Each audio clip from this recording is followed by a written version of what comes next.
نبی پاک صلی اللہ علیہ وسلم کی حدیث ہے مسلم میں طبرانی میں، حضور نے فرمایا آؤ میں تمہیں پچھلے زمانے کے ایک ایماندار نوخیز ولی اللہ کی بات سناؤں۔ پچھلے زمانے حضور نے فرمایا پچھلے زمانے میں ایک بادشاہ جادو کے زور پہ حکومت کرتا تھا۔ جب وہ ایک جادوگر اس نے رکھا ہوا تھا تو جادوگر اس کو جادو بتاتا، وہ جادو کے زور پر حکومت کرتا۔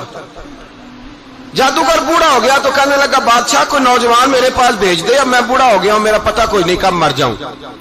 ایک نوجوان کی ڈیوٹی لگائی، بڑا زیرک سمجھدار، اپنے رعایا میں سے چن کے جو ذہین فطرت مزاج بچہ تھا وہ اس نے لگایا۔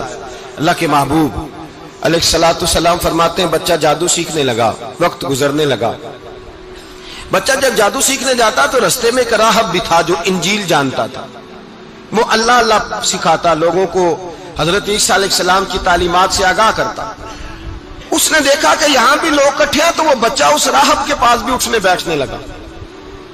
اب جب اس کے ساتھ اس کی گفتگو بڑھنے لگی تو اس کو باتوں میں لذت آنے لگی۔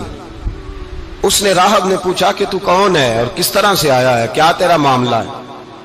اس نے کہا جی میں جادو سیکھنے جاتا ہوں، آپ کی باتیں مجھے بڑی اچھی لگتی ہیں۔ اس نے کہا دین سیکھ، جادو سیکھنے والے کافر ہو جاتے ہیں، قرآن و حدیث سیکھنے والوں کو اللہ کامل ایمان عطا فرماتا ہے۔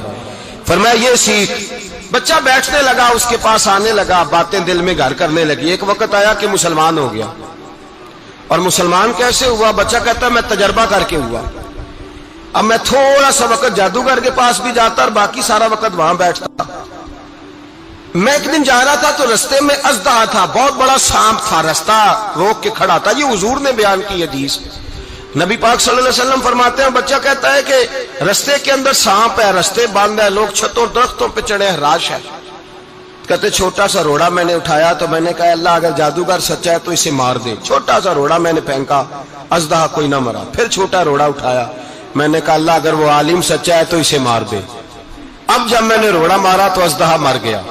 میرے اندر سے گواہی آئی نہیں دین کی باتیں سچی ہیں، نہیں قرآن کی باتیں اسلام سمجھانے کے لیے عرض کر رہا ہوں، اگرچہ اس دور میں انجیل تھی، اللہ رسول کی باتیں اچھی ہیں۔ کہتے میں مسلمان ہو گیا، اب میں نے راہب کے پاس ہی رہنا شروع کر دیا، جادوگر کے پاس چھوڑ دیا اس بچے نے آنا۔ بادشاہ پوچھتا کہاں زیادہ وقت گزارتے ہو تو وہ بات گول کر دیتا، وقت تیزی سے بڑھنے لگا۔ اللہ نے اس نوجوان میں طاقت پیدا کر دی، اب وہ اس کے اندر نا اللہ نے توانائی روحانیت پیدا کر دی، ابھی جوان ہے، 14-15 سال عمر ہے۔ اللہ نے اب جو بیمار بھی آتا وہ دعا کرتا تو اللہ صحت عطا کر دیتا، جو بھی آتا۔ بادشاہ کا ایک درباری تھا، بادشاہ کو پنکھا جلتا تھا، وہ اندھا ہو گیا، کوئی ایسی تکلیف آئی کہ نابینا ہو گیا، بڑے علاج کرائے شفا نہیں ہوئی۔ کسی نے اس بچے کا پتہ بتایا کانوں میں، اس کے پاس گیا تو بچہ کہنے لگا شفا تو ہو جائے گی پر کلمہ پڑھنا پڑے گا، مسلمان ہونا پڑے گا، جس پیغمبر کا میں غلام ہوں تجھے بھی بننا پڑے گا، دین پہ عمل کرنا پڑے گا، اللہ شفا دیتا ہے۔ اس نے کہا تو مجھے کلمہ پڑھا، مجھے شفا دے، میں تیار ہوں۔ اس نے کہا شفا تو اللہ دیتا ہے۔ اس نے اللہ تبارک و تعالیٰ کا ذکر کر کے دعا مانگی، یہ مسلم شریف میں حدیث ہے، طبرانی میں موجود ہے۔ اللہ نے اسے شفا دی، اس نے کلمہ پڑھنا شروع کر دیا۔ یہاں ایک نقطہ لکھا ہے ہمارے علماء نے، کہتے ہیں جب اللہ ولایت عطا کرتا ہے نا تو یہ سفید بالوں والے کا حصہ نہیں ہوتی۔ اگر جوانی میں کوئی آدمی توبہ کر کے تصوف کے رستے پہ چلتا ہے تو سب سے زیادہ ولایت اللہ اسے عطا فرماتا ہے، سب سے زیادہ ولایت اس کے پاس ہوتی ہے۔ ابھی اس کے بال کالے ہیں، چڑھتی جوانی ہے، دعا کی تو اللہ نے، اور حدیث پاک میں موجود ہے کوڑے آتے تو شفا یاب ہو جاتے، اندھے آتے تو شفا یاب، برس والے آتے تو اللہ سے دے۔ جوان ہے، بادشاہ کے پاس وہ واپس گیا، وہ جو آدمی جس کی آنکھیں ٹھیک ہوئی تھی۔ بادشاہ نے پوچھا کہ کیسے شفا ملی؟ تو کہنے لگا میرے رب نے شفا دی ہے۔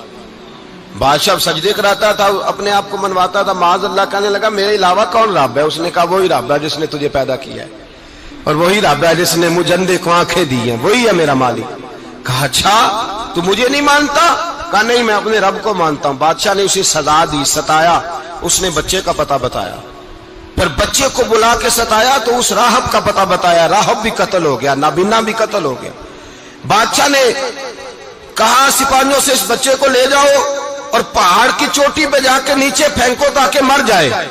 بچہ پہاڑ کی چوٹی پہ گیا تو ہاتھ اٹھا کے کہنے لگا یا اللہ میرے لیے نہیں اپنے لیے، میرے لیے نہیں اپنے لیے انہیں اپنی قدرت کے جلوے دکھا.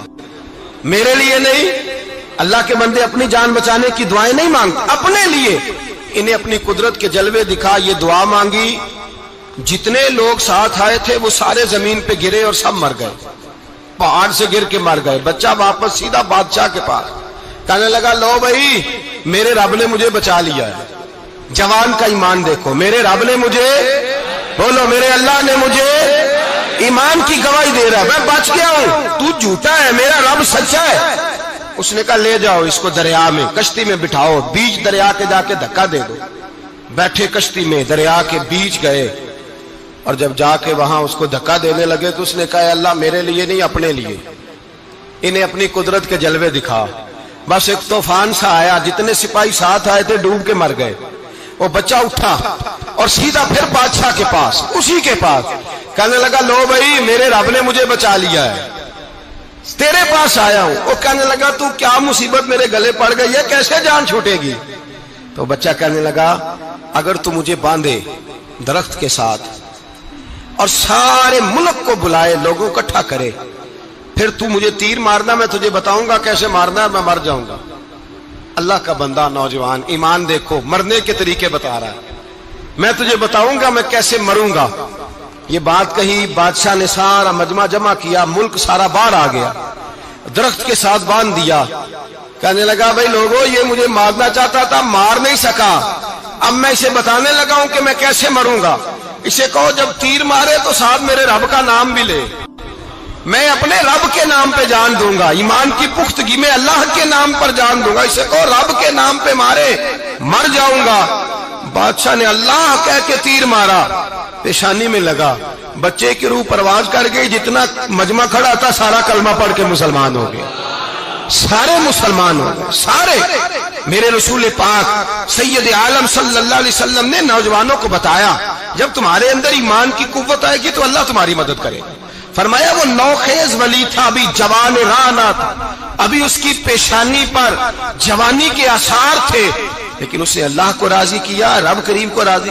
ولایت کا مطلب بڑھاپا نہیں، ولایت کا مطلب وہ نہیں کہ جب بڑا لمبا وقت گزر جائے تو پھر آدمی آئے کہ نہیں اب کیا کرنا ہے، اب مسجد ہی ہے، اب تو اس کے علاوہ گزارا ہی کوئی نہیں. تو اس وقت کا آنا اللہ کی بارگاہ میں قبول تو ہے، لیکن شاباشی اسی کو ملتی ہے جو جوانی کے وقت آئے، جو عین اس وقت آئے جو وقت میرے رسول پاک علیہ السلام کے غلام عبداللہ ابن عمر، حضرت عبداللہ ابن عمر رضی اللہ تعالیٰ عنہ فرماتے ہیں کہ میں نکلا، مجھے سفر کے لیے جانا تھا، تو تھوڑی سی کھجوریں، تھوڑا سا سرکہ، ایک شہد کی بوتل، چیزیں میں نے سفر کے لیے ساتھ رکھ لی. میں جب مدینے سے باہر صحرا میں نکلا نا تو رمضان نہیں تھا، غیر رمضان تھا. میں نے ایک نوجوان کو دیکھا بکریاں چرا رہا ہے، بکریاں چرا رہا ہے. اے جوان، آپ فرماتے ہیں اس کا چہرہ بڑا نورانیت والا، گرد پڑی ہوئی پر بڑا حسین. فرماتے ہیں میں نے اس کو کہا کہ آ جاؤ کھانا کھا لو، روزے بھی نہیں تھے. کہنے لگا نہیں میں نے روزہ رکھا ہوا ہے. فرماتے ہیں میں نے کہا پتہ کروں کہ نیرا نیک ہی ہے کہ پرہیزگار بھی ہے. نیک وہ ہوتا ہے جو نماز پڑھے روزہ رکھے، پرہیزگار وہ ہوتا ہے جو گناہ سے بچے، وہ پرہیزگار ہوتا ہے. کہا پتہ کروں پرہیزگار بھی ہے کہ نہیں. کہتے میں قریب گیا تو میں نے جا کے اس کو کہا بھائی تیری بکریاں بڑی پیاری ہیں، میرا دل کرتا ہے ایک بکری مجھے دے دو. کہتے وہ جوان، غربت بھی، پریشانی بھی، پر دامان توکل کی یہ خوبی ہے کہ اس پر پابند لگے ہوتے ہیں، دھبے نہیں ہوتے. غربت ہے. کہا جناب ایک بکری دے دو. آنے لگا جناب بکریاں میری نہیں، بکریوں کا مالک کوئی اور ہے. کہتے میں نے آزمانے کے لیے کہا کہ بکریوں کے مالک کو کہنا ایک بکری بھیڑیا لے گیا ہے، کہہ دینا بھیڑیا لے گیا ہے. تو کہتے اس نے میری طرف دیکھا، گرد سے اس کے بال لٹے ہوئے، آنکھوں میں روشنی، چہرے پہ اطمینان، لب و لہجے میں ایمان کی طاقت. نوجوان کہنے لگا حضور بکریوں کے مالک کو تو کہہ دوں گا بھیڑیا لے گیا ہے، جب عرش کا مالک پوچھے گا تو کیا جواب دوں گا، اللہ کو کیا جواب دوں گا. کہتے ہیں میں کانپنے لگا، اس کی بات سن کے واپس آیا، جو کام نکلا تھا وہ چھوڑا، واپس لوٹ آیا. میں نے پتہ کیا کس کا غلام ہے، پتہ چلا فلاں آدمی کا ہے. کہتے میں نے پہلے غلام خریدا، پھر پتہ کیا تیرے پاس بکریاں کتنی ہیں، اس نے کہا 400. کہتے میں نے مالک سے ساری بکریاں خریدی، پھر غلام کو بلایا، پھر وہ بکریاں تحفے میں دی، تحفے میں۔ کہنے لگا حضور یہ سارا کچھ مجھے کیسے ملا؟ میں نے کہا تیرا ایمان بڑا پختہ تھا تو میرے رب نے تجھے انعام عطا فرمایا ہے۔